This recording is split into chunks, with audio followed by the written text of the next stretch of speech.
This is the Bod Pod. Welcome to a special episode of the BodPod podcast brought to you in partnership with NEDA. I'm your guest host today, Alexa J. And in just a moment, I'll introduce you to one of my favorite guests and friend of the pod who will be joining me today.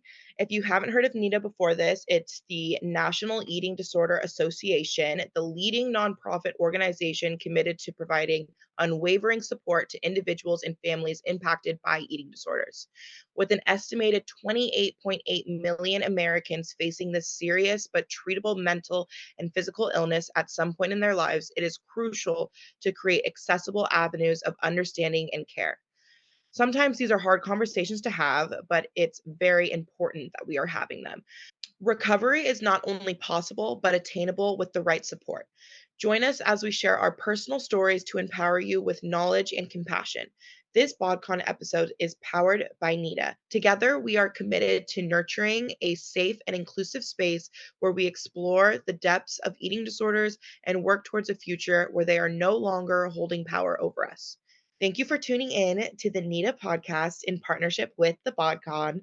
I'm a model and a social media activist. My real goal on the internet is to relate back to my inner child and give her what she never had in the terms of being represented. I think it's a really big blessing that I am a Black curved girl and I get to have a voice on the internet and be in different campaigns and show girls that look like me that you are beautiful. And this life of being a model and this epitome of beauty that we've always had, it comes in many different shapes, sizes, and colors. I've also struggled with an eating disorder since I was 20 years old, but after reflection and therapy, I realized it's been with me my whole life and really just hit a peak when I was in college. And I've been in recovery for 3 years, but I think I'll be in recovery for the rest of my life. And that's something that I've accepted and come to love. And it's only made me more excited for my journey because I get to share it with so many beautiful people, including our guest today, Kelly Yu. Alexa, I'm so happy we're finally meeting because we haven't been able to do it in real life. We have a mutual friend in common. So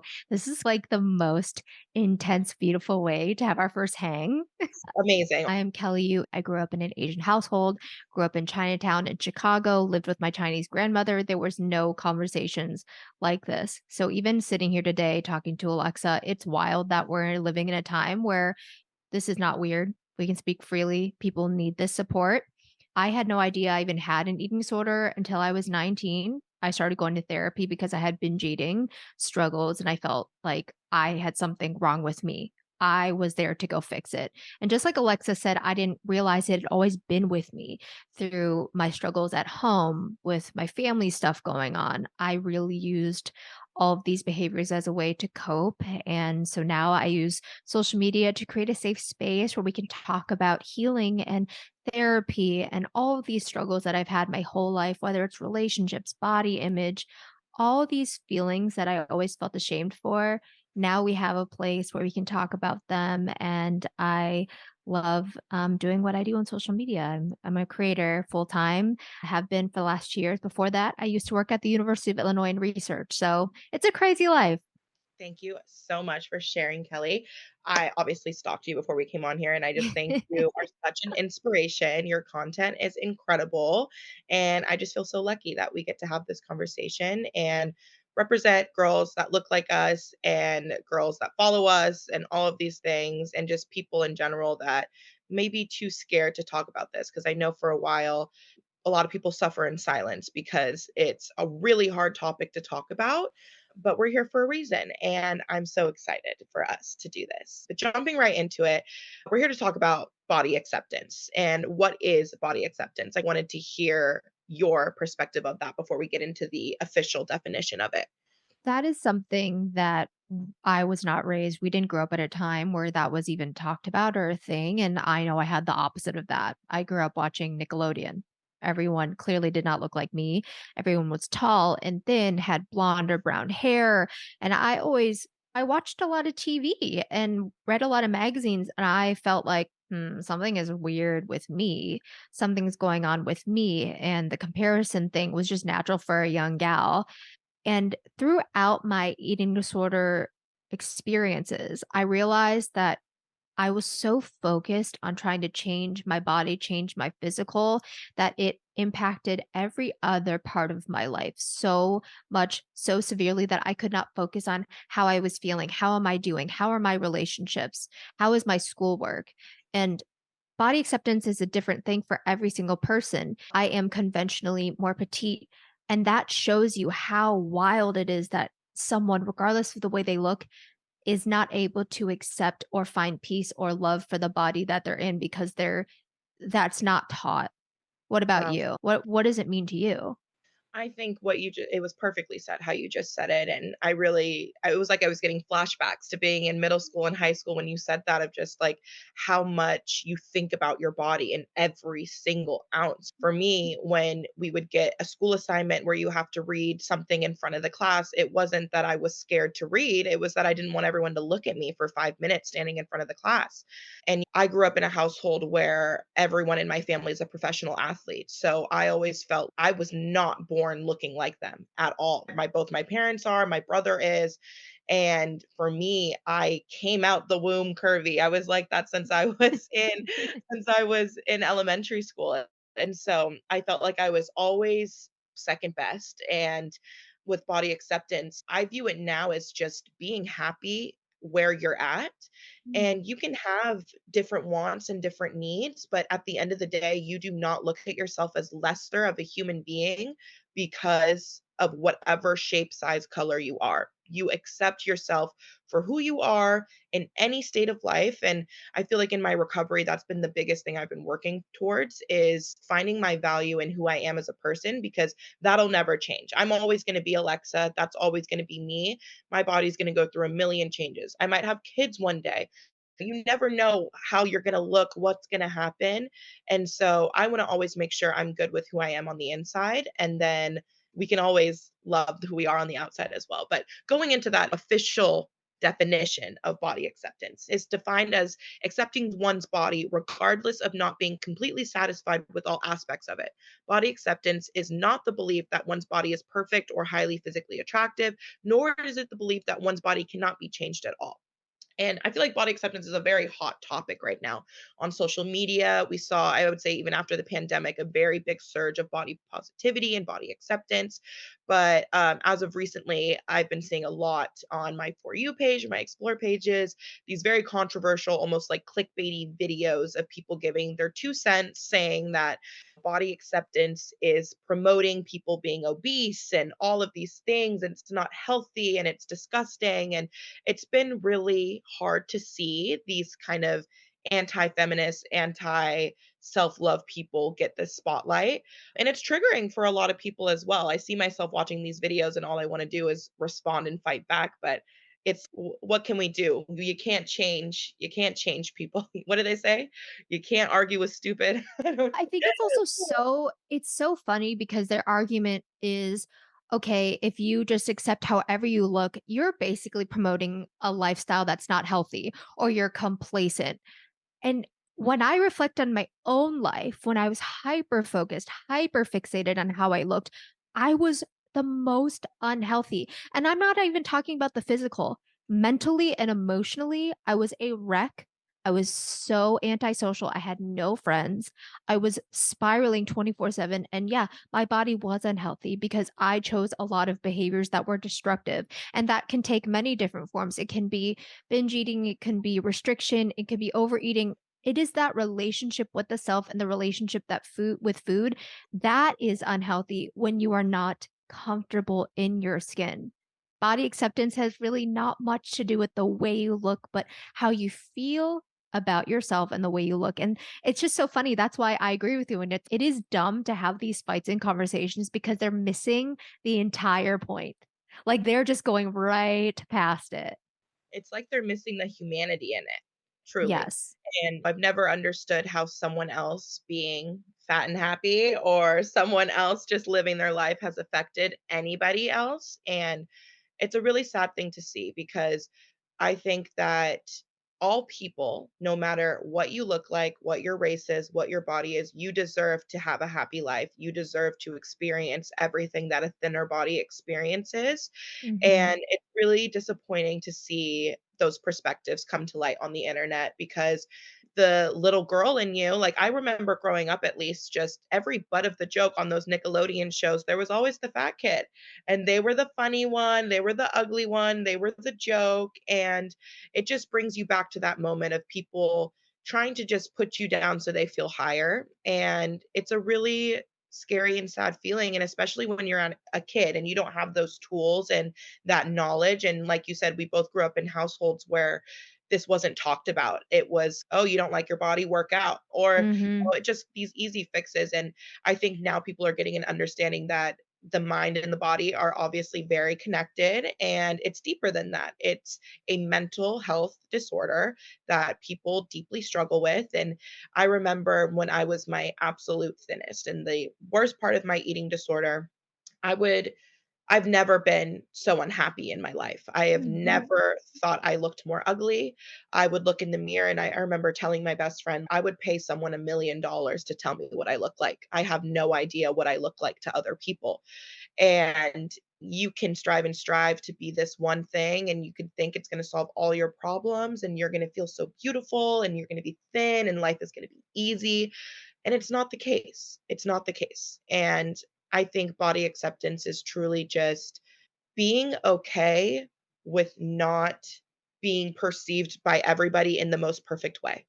I have released control of other people's perception and I am just focusing on what makes me feel happy and healthy and what makes me be able to be a good friend, be able to be a good daughter, be able to be a good worker. And have never felt more empowered and more beautiful in my life than when I released control of letting my body control my life. You hit it right in the nail. It's all about control. And I was not like the cutest kid growing up. I had periods in my life where my grandmother would joke that I was like quite chubby, and my sister and I, "Well, you're just a kiddo. So yeah, you're gonna have different phases." And my parents never really made me feel bad about that. But yeah, I'm a little girl. I am very insecure about myself. I'm just living. And in third grade, I had a huge crush. I'm gonna call him out right now. Love him. I'm sure he's a nice man now, but his name was Colin, and I was in love with him. There's always that boy, you're like every girl wanted him, Oh, yeah. and we were playing after school in the playground right in front of the school, and I remember he came up to me, and I was so excited. I was like, "Oh my god, we're gonna chat." I don't know what it's gonna be, but we're gonna hang, and he literally honestly, maybe this is just my recollection, but he said to me, "Hey, like, you've gotten, like, really chubby." I was 10 years old. I remember walking back home that day and I was like, I have to fix that. You'll never forget a boy you like saying that to you. And I remember that probably it's one of the most thick memories I have. And that changed everything for me. Obviously, I probably had inclinations of insecurity and unhealthy relationships with food prior to that, but there are catalysts like that, that when you are young and impressionable, someone says, "Hey, this is a problem." And so you say to yourself, "I'm going to fix that." 100%. And again, as you're saying that, all the memories are popping in my head. I remember we had a carpool in middle school, and I don't remember if my mom was like driving slow or if I was like trying to get back to the house quick, or I don't know what it was, but we're at the bottom of my neighborhood. I'm telling my mom, like, we need to go home. We need to go home. And my brother was like, you can just get up and walk. You need it anyway. Just being an asshole brother, just being an absolute jerk, but we're in a car full of all of our friends and everyone's No. dying laughing. And I'm like, and my mom, she probably didn't know how to handle that. She didn't want to make me feel more embarrassed. She didn't, but it's like in that moment you need a protector. You need someone that's going to be like like you are beautiful. And I think I don't know about your household, but I grew up in a household where we were so funny and hilarious and I was the sensitive one. I wanted Oh. love and affection. I wanted someone to tell me I was beautiful. I wanted that. And that's just not how I grew up. So I felt like I wasn't getting that validation in school. Boys didn't like me. All the girls, I grew up in a predominantly white town. And so all the girls were white and skinny. I went to school with a lot of models back then. So, because I Oh grew up in my Los god. Angeles. So I just never looked, and girls had no problem saying that I looked different. And so I just felt like in all aspects of my life, I wasn't getting that validation. So I just accepted it that I was ugly and I was undesirable. And I just shut that part of my life off. I was like, dating isn't for me. I'm not going to date in high school. I'm not going to do this. I'm not going to do that. And I look back and I realize that I definitely held myself back. And I wish I could go back and hug her and tell her that she's beautiful and so fun and so cool and nobody can tell me anything. But I also think that part of my life because I feel like I've lived so many lives and I get to now just be that person for other people. Like I will never hold a compliment inside anybody I see. If I think something about them, I'll tell them because I wish someone did that for me growing up. So I feel like these things we went through are blessings now. Not everybody can say that. So I think we're really lucky that we get to do these podcasts and turn our negative experiences into positives because some people, like we said, there's such a high mortality rate with eating disorders and mental health disorders. And we're just lucky that either we had friends that helped us through it, therapists that helped us through it, or ourselves. So I'm so happy that we're here talking today because sometimes in our body journey, it didn't seem like we were going to make it out on the other side. So I just feel blessed that we're here and get to make a change. Guys, also, she is now a model. Did you ever think one day you would be an No. example that your younger self would look at and be like, "Oh my gosh, I am allowed to take up that space. I'm gonna claim my beauty. I am this person." And back to what you were saying, why are we the same? I still am the most sensitive person. I was considered the black sheep in my family, which I'm sure a lot of you listening right now feel that. You are the black sheep because you have sensitivities or you struggle and maybe you think other family members do not. Your family members might view you as the problem or the oversensitive one or the one who has a lot of intense stuff. Really, what you are, I've learned this through therapy, and I'm really glad, Alexa, you've mentioned therapy quite a few times. Therapy is the reason that I am where I am at. It helped me so much in every aspect of my life. And my therapist helped me with those feelings of I'm the weird one, I'm the problem child, I'm the black sheep, when all I had was an eating disorder and I wanted someone to talk to and I was struggling and no one in my family wanted to work with me until I begged them to listen to the lessons that my therapist was teaching me. We're in a better place now, but my goodness, one of the most isolating parts about having an eating disorder is not having people who are supposed to be your safest, loving support group, which is your family. They're not with you. And that Mhm. was so much of my experience. I really was doing it alone, and they just did not care at the time. Yeah. They I couldn't care I feel like you are my soul sister because I relate so much. And it's so hard because we love our families so and I much. feel like they're just all from a different generation. That's what I like to blame it on. And I always like to think about their parents and how that's another thing my therapist taught me. She was like, how do they interact with their parents? And then how do they interact with you? And you try to figure that out. And I love my parents to death. I remember during COVID, I was a senior in college and I was stuck in Cabo. COVID Oh had my hit and the borders were closing and everyone's crying and freaking out. And I'm like, you guys, don't worry. My dad will get us out of this. I'm not worried about it at all because he will figure it out. And I've always felt protected and loved so deeply by my family, but that doesn't mean that these conversations are not extremely hard to have. And that's what I needed during that time was I needed someone to help me navigate how I ask for help because when you're in such a vulnerable state, the slightest thing spirals you. The slightest thing. If I didn't get the exact response I needed from my family, it sent me into a coma. But at the same time, you don't want to tell them what you need. You want them to just know how to talk to you and know how to treat you. And I remember I had to sit my parents down and I had to be like, I'm not okay. You yeah. need to treat me differently. I need help. And it was a really hard thing because, like you said, you're not yourself during this time. You are depressed, you are unhappy, antisocial, all of these things. And I'm already on a rocky period with my parents. And now I'm having to tell them, you need to treat me with extra kindness, even if I'm not showing that kindness at the same time. Wow, yes, Yeah. so And, true. it's hard. It's a really rocky area to be in. With our families, we come from different backgrounds, our cultures. Like my family, I'm half Japanese, half Chinese. I lived with my Chinese grandmother who had no filter, even Mhm. after my mother had her last baby, my mom said, "Yeah, your grandma literally said, 'Why are you still so fat? You just had your baby.'" But it's just normal, unfortunately, right? So my mom had to learn a lot how to communicate, how to not trigger me with certain things. She grew up in the 70s. Like they're all about being thin, weighing themselves, talking about pounds. And together we have learned language that is acceptable, not acceptable. She has actually started showing up a lot in my content because she has been on her own body image healing journey. And that is insane for my mom, who is a 64-year-old Chinese woman, to be frolicking on the beach with me. What the heck? Who's going to do that? But I just actually went to Japan last month for my birthday. And I had only been to Asia one time before that. And something really wild is that at a lot of these stores, it is one size only. Oh, And I had no clue that was gonna be the case, and sure, I'm quote unquote petite, but I'm 4'11". So all those pants, all that stuff is not for me, not fitting me.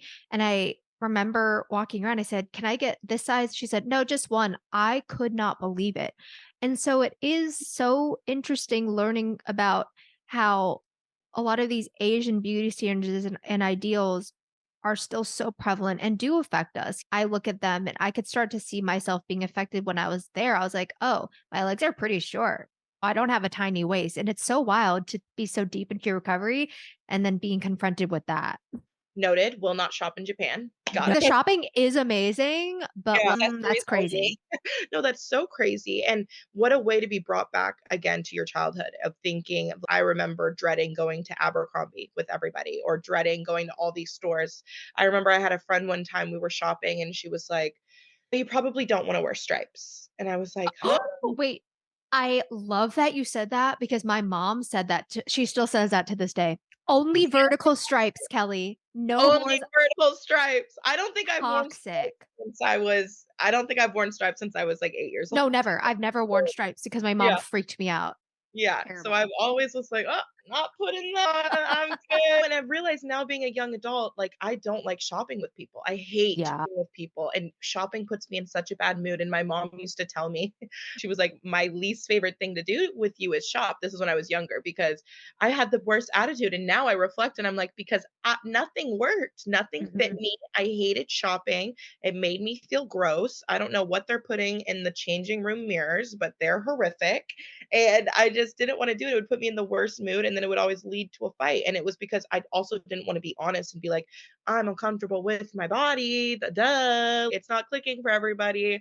It's just these things that we carry forever and these little rules in our heads that we have forever. I still find myself now, I live with my friends justifying meals. I'll be like, "Oh, I haven't eaten anything today. That's why I'm gonna go get this real quick." And it's like, why am I saying that? I can Oh my eat, go do the whatever. shame I love that you said that because the shame around food is something that's so subconscious, actually unconscious. I'm in my own apartment. I'm 30 years old. I'm allowed to eat sweets. When I was younger, food was like my best friend. I coped with it. It was a way of feeling secure and safe with a lot of family chaos, lots of fighting between my parents, loved them to death, but they were just trying to work and raise a fam. And I still notice that I do a lot of the things I used to do. And when you catch those, one tool I want to offer for you all is it doesn't you don't have to judge that though. Don't go, "Oh my God, what is wrong with you?" Go, "Oh, that's so sweet that you still struggle with that. And how do we stand up and eat it with pride?" 100%. And that's something that I'm like, I said in the beginning, I feel like my recovery is something that is going to be forever until the day I died. I will be thinking about food in a different way than other people. And it's something I've learned to accept. And I think there's a lot of looking through your brain and figuring out the origin of these feelings. And I feel like a lot of it does come back to the cultural differences in households and like the things we were taught. I would love to hear, obviously, I'm Black, you're Asian. I would love to Mhm. hear growing up, how you navigated that and like the different complexities of and intersectionalities of like eating and race and what the body goals were of your household. You said you grew up around a bunch of model gals, right? Yes, Okay, I did. can't imagine that. And I want to hear more about that. I'll say I was growing up in a really strange not unique, like, it felt strange. I went to school in Chinatown. Every single person I went to school with was Chinese, Mm. but I'm half Japanese and I was raised pretty Americanized, but when you're living in Chicago, Chinatown, you're living in what doesn't feel like Chicago. Like, it feels like you're, because 'cause I'm surrounded by all Asian people, they're speaking Chinese all the time, but I also wasn't super fluent in Chinese, so I felt like a big outsider. So physically, I already feel uncomfortable. When it comes to communication, a lot of these kids are, like, having their own fun groups, and I'm on the side. I felt like a weird white kid. I'm not even kidding. Everyone was full Chinese. I was the only person who was half Japanese, and culturally, Japanese people are very much hated by Chinese people because Japanese people in history had invaded during wartime. So I'm like a child dealing with all this ancestral trauma, and a lot of Yeah. kids actually refuse to be friends with me Oh because my they knew my last name was different. My last name is Uchima, and everyone else's name is like Chan, Wong, yeah. Fong, Chen, and so they're like, "Oh, you're a weirdo." So, I think me struggling with my body image and my struggles with food really were amplified by just feeling like I was an other. What about you?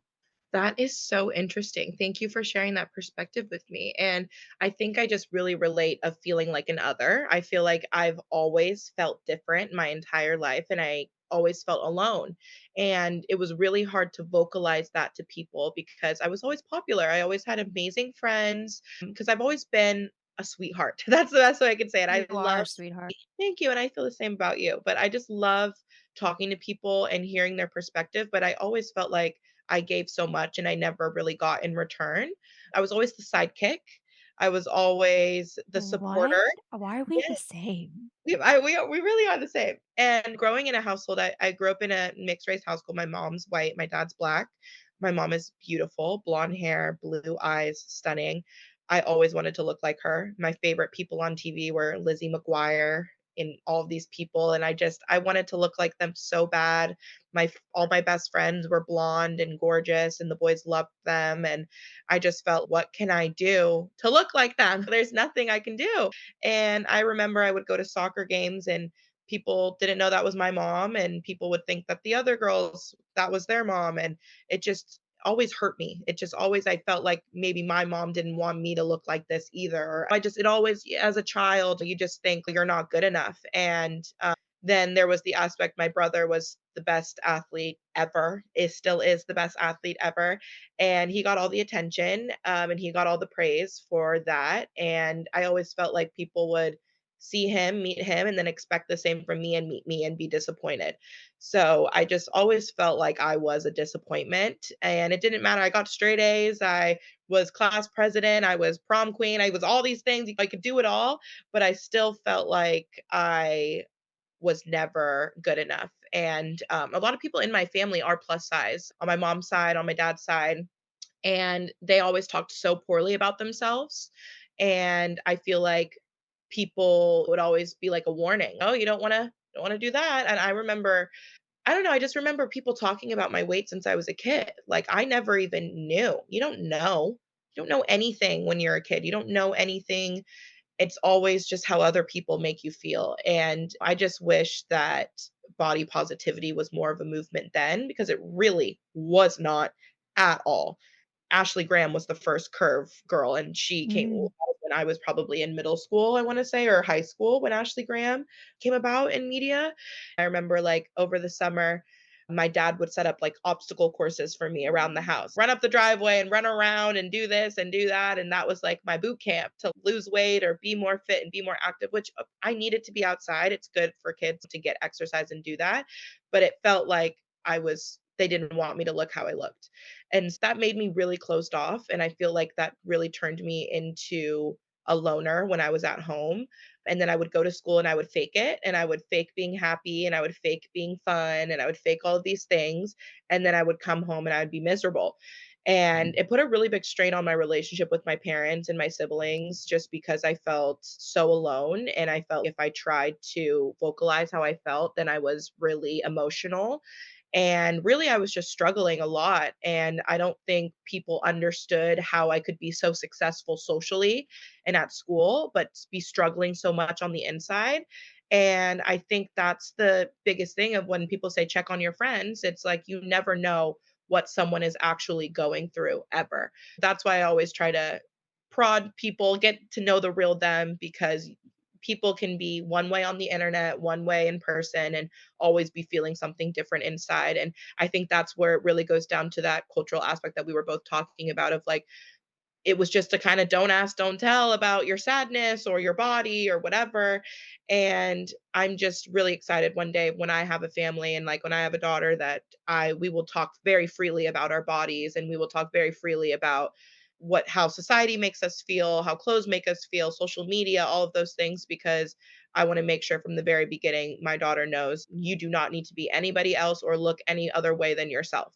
Alexa, I'm dead serious right now. Like my heart has not ached for just listening to someone's like open-hearted sharing like I have for you. Oh, It's really I can feel it physically.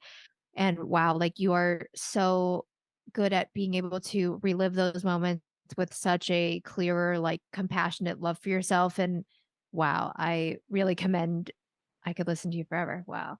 I feel Um, literally the exact same about you, and I just feel so happy that we're here together and we are so different but so the same. And again, I keep saying with everything you say, I just keep seeing these visions of my childhood that I haven't thought about in years. And so it's honestly healing for me for us to have this conversation. But I would love to know more about like when you first discovered body acceptance and like the turning point in your recovery of starting to accept yourself and really fix the struggle that you were having with your body.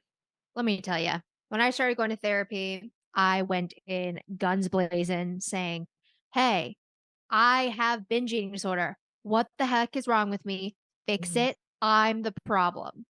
And she literally said, "So what's your relationship with your dad?" I'm like, "What do you mean? Like, why are we talking about this?"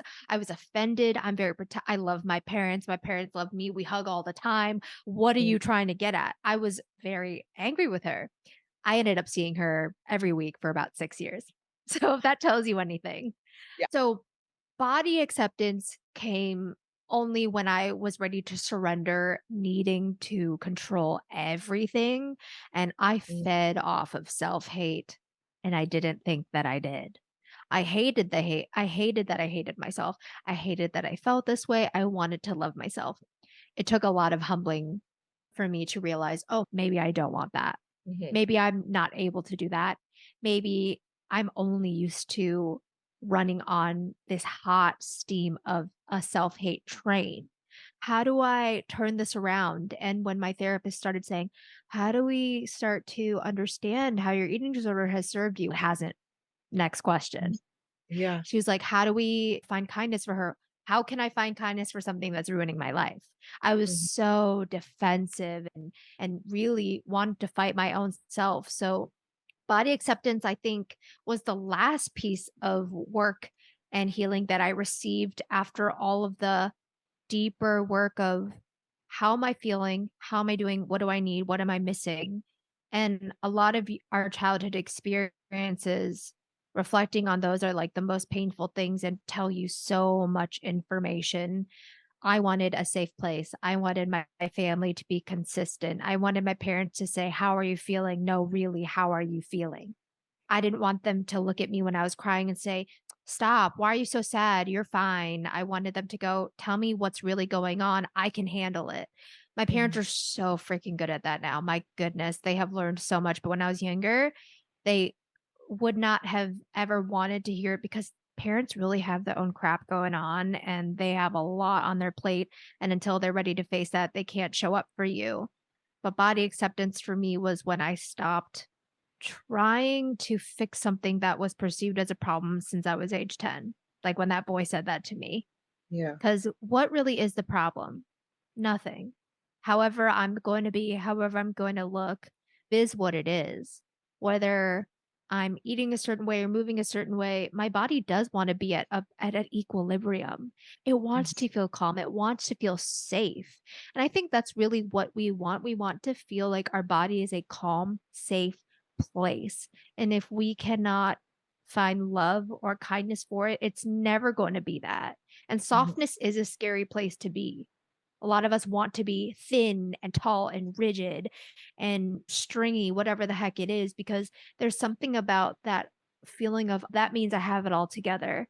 And softness feels almost like giving up, Mm. which is not true because giving in to that soft, comfy place is like the best feeling. Wow. I just think that was just so well said. I keep saying that after everything you say, but we are just on the same wavelength 100%. And this might sound crazy to some people, but I think the internet really helped me. And I know that the internet can be a very scary place for people, but I found such community and such an ability to be my true self. And like, even just having this conversation with you right now, like, my friends don't struggle with eating, and just being able to sit with someone and we're both just, oh, like, I feel you, I see you, I hear you, all of these things. And I just feel like if I didn't have the internet or that this new job of getting to connect to with people on there, then I never really would have been able to feel fully seen and been like, you're not crazy. You're not crazy. Everything you're feeling and thinking, other people feel and think it too. You're not a single person on this earth just going through this, and you can talk about it. And once I released that control of, I felt like I just always had this secret that I hated myself, the secret that all of these things. And once I finally let that secret out, I was like, oh my God, like, I can say I'm fat. I can say I'm curvy. I can say whatever. And it does not take anything away from me. And if anybody else calls me that, it doesn't take anything away from me either.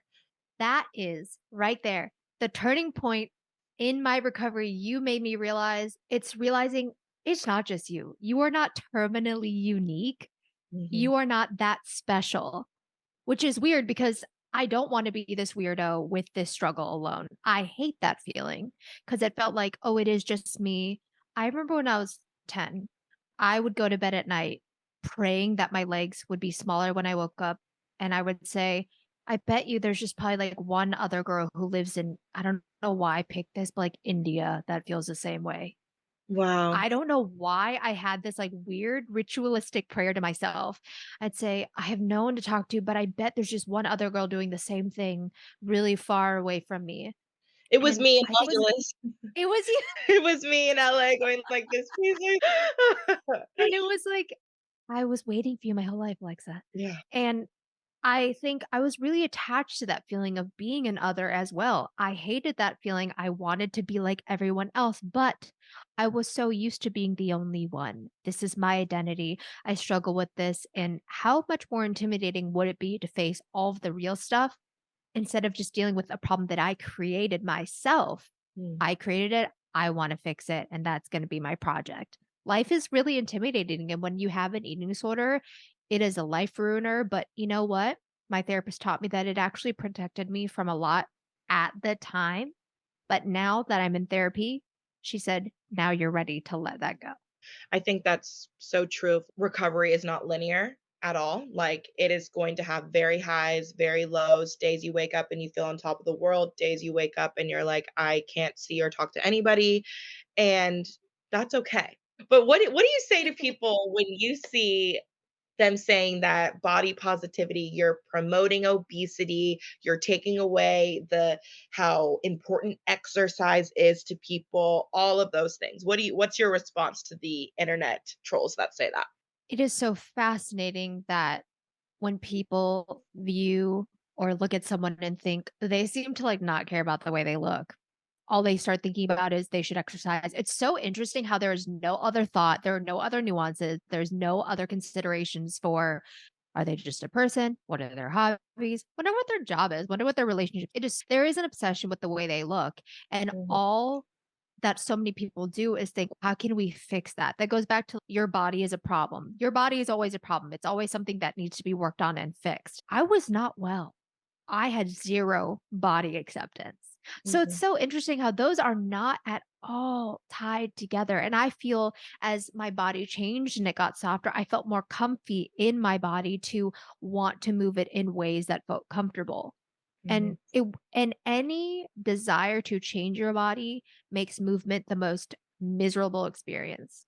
I think it's so frustrating when I see people with such one-sided, closed-minded perspectives, because You and I both lived this life where when we were the thinnest, we were the most unhealthy.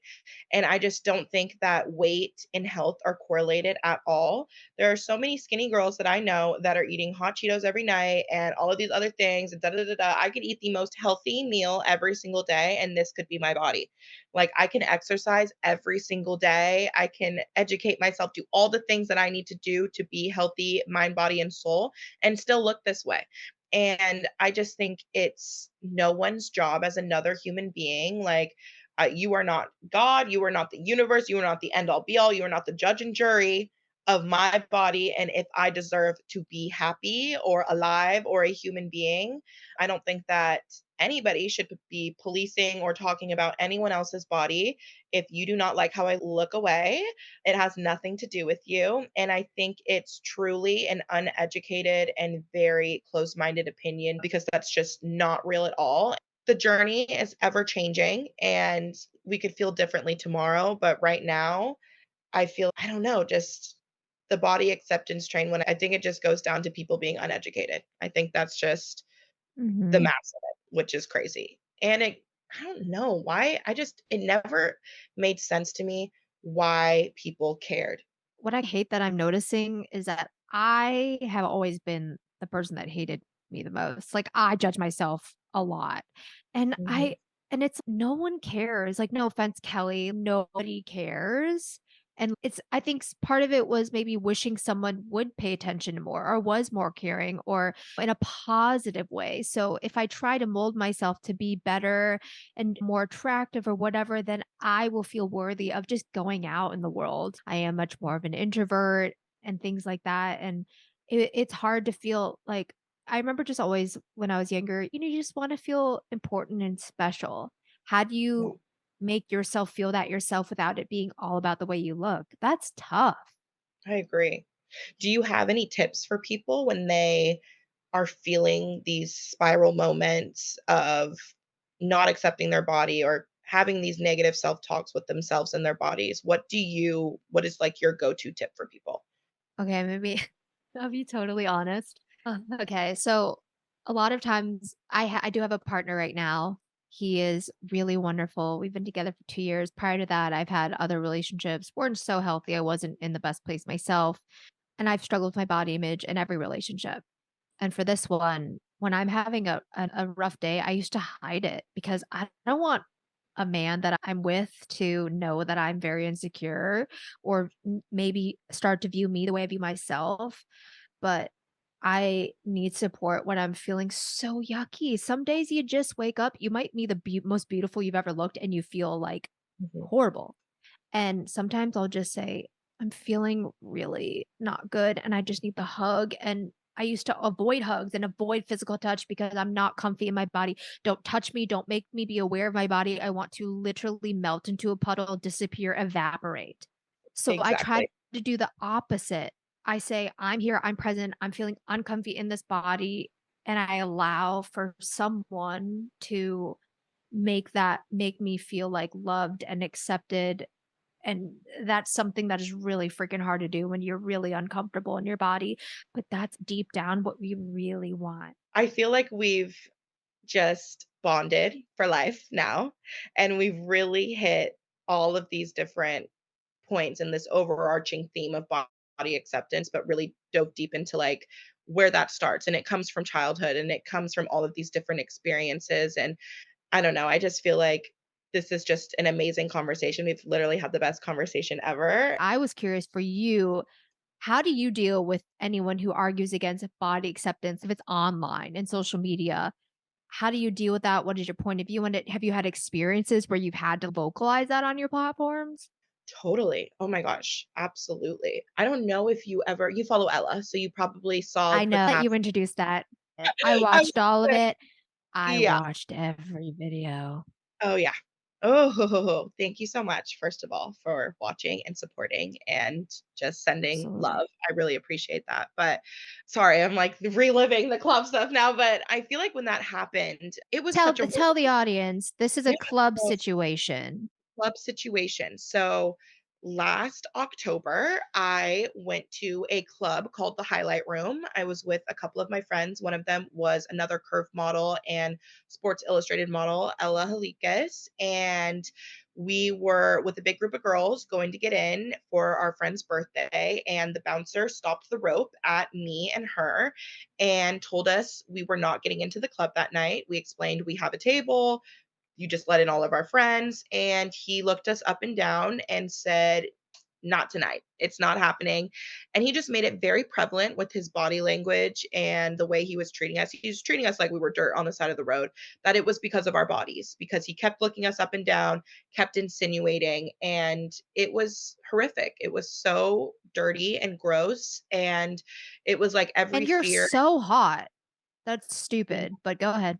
I Go ahead. appreciate that, and so was Go ahead. Ella. It was ridiculous, let me tell Yeah, you. hot.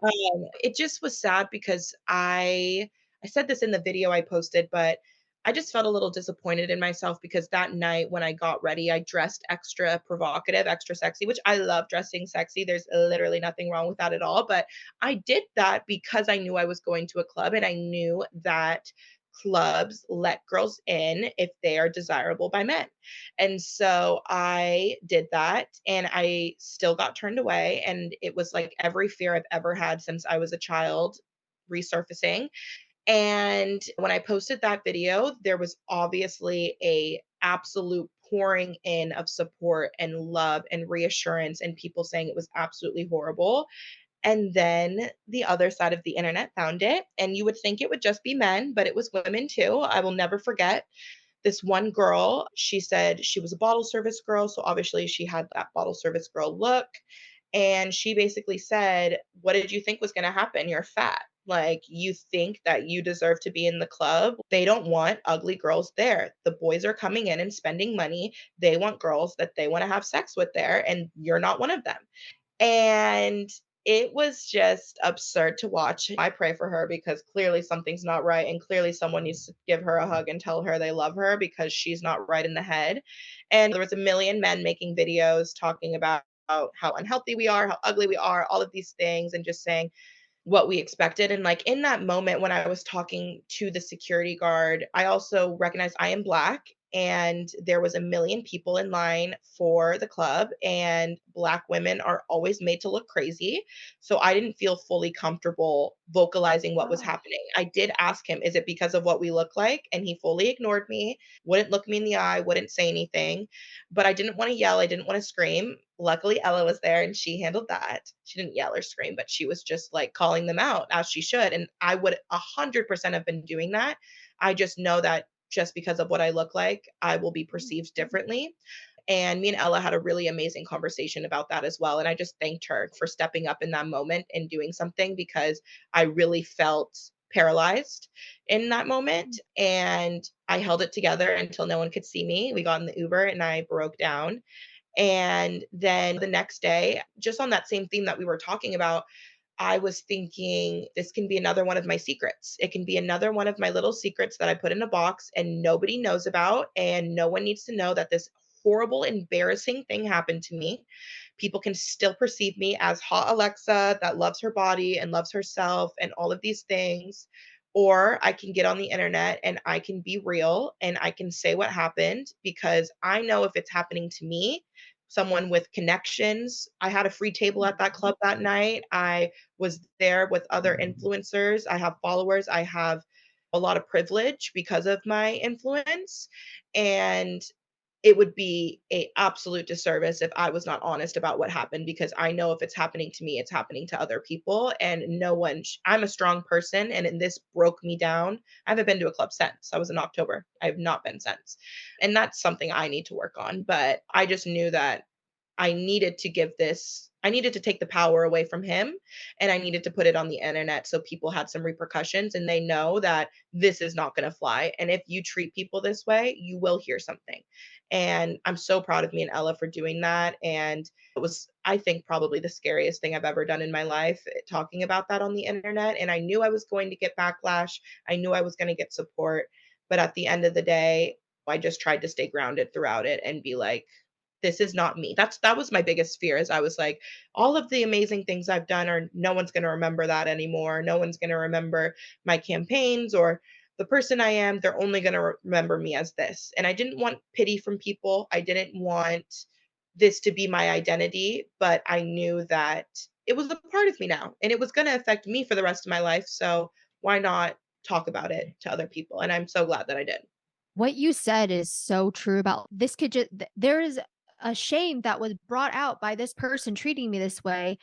And it is vulnerable to put that out there and say, "This happened to me," when you Mhm, want to be which you are. A part of you is a super confident, gorgeous model who goes to clubs. And then this horrible person brought out that part of you that you've worked so hard to give love and healing to, the insecure person who feels like they don't belong. And I'm so glad you put that into the world because a lot of people are struggling to get from the struggling part of themselves to this now empowered version. And by mhm, you showing that it still happens and this is now how I'm going to deal with it in a confident, self assured way, that I'm not afraid to say my piece and know that I'm on the right side of a self loving woman, that mhm. is very empowering for people. And it does not surprise me at all that people want to jump on and say whatever they want to say. People just they always need to feel like there is a devil's advocate type, and we just don't need that. Does not always need to be a devil's advocate. That's all I have. Exactly. I also have to There's tell only one people side to yes, this. literally. And my other reminder to people is you can just scroll. You always can just scroll. Have a thought, think your thought, text it in your group chat, and then scroll. I'm also just so happy we are collaborating with NEDA at this time because I've worked with them tremendously over the last few years. The last thing I was able to do with them was all the way back in 2020, and this is before we all had to stay at home, shelter at home. It was February, I think 23rd, 2020. I was one of the speakers at the NEDA Walk at the Mall of America, which is in Minnesota, I think. I'd never even been there, but it was so cool because so many people who have followed me for quite some time who have struggled with eating disorders or have family, siblings, friends who are in recovery really band together. We raised money, we walked around the mall, and I've been at a couple walks since then. And you know what? I will give Nita a lot of credit as well. I think a lot of my audience actually came from this post that I did with Nita and Instagram. I think this was in 2018. Instagram had posted me on their Instagram stories and page for National Eating Disorder Awareness Week. And I was like the coolest thing of my whole life because That is me, fun. someone who struggled with it's insane. Like Yeah. me who I'm living in Champaign, Illinois, in the cornfields, living in a $500 a month apartment, working at a university, making $18 an hour. I'm talking about eating disorders and recovery and therapy online in my free time, making videos, making no money online. They reach out to me and say, "Hey, would you want to do this feature?" Thought it was a spam email. I ended up getting posted to talk about my eating disorder experience in collaboration with Nita, and I was posted on Instagram.